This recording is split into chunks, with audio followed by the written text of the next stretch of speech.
When thinking about belief, the obvious thing to do is to compare it to doubt. But the comparison between doubt and faith or belief says nothing about why the person believes.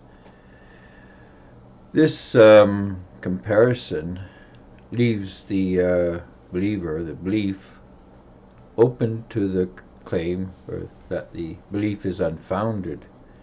Thus, when a young woman falls in love with a man who her parents believe is a very bad choice, they don't think there's any basis for the young girl to have feelings for this person. A better comparison between what we call faith and non-faith is actually composed of two parts. We need to turn belief or see belief as being two types. One type of belief is based on strategy, and the other is based on empathy or fatalism.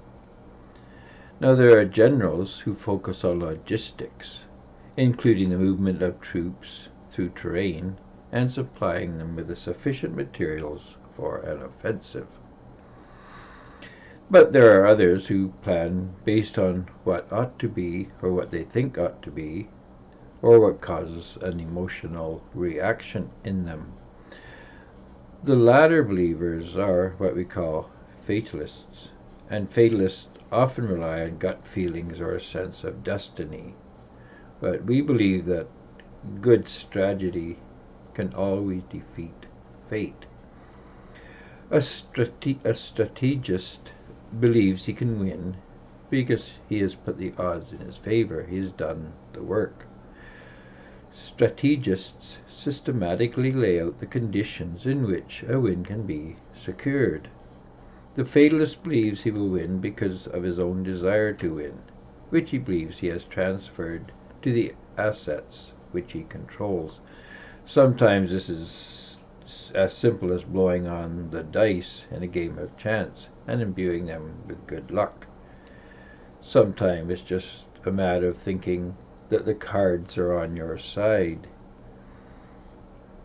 But it comes down to whether you believe that the fates exist and are on your side, and really whether you can control them or not with your feelings and your trust. But belief in God is not due to fatalism. There is no fatalist believers in God's love and mercy. Faith based on belief in fate rarely lasts long, as it is soon and easily disheartened by events.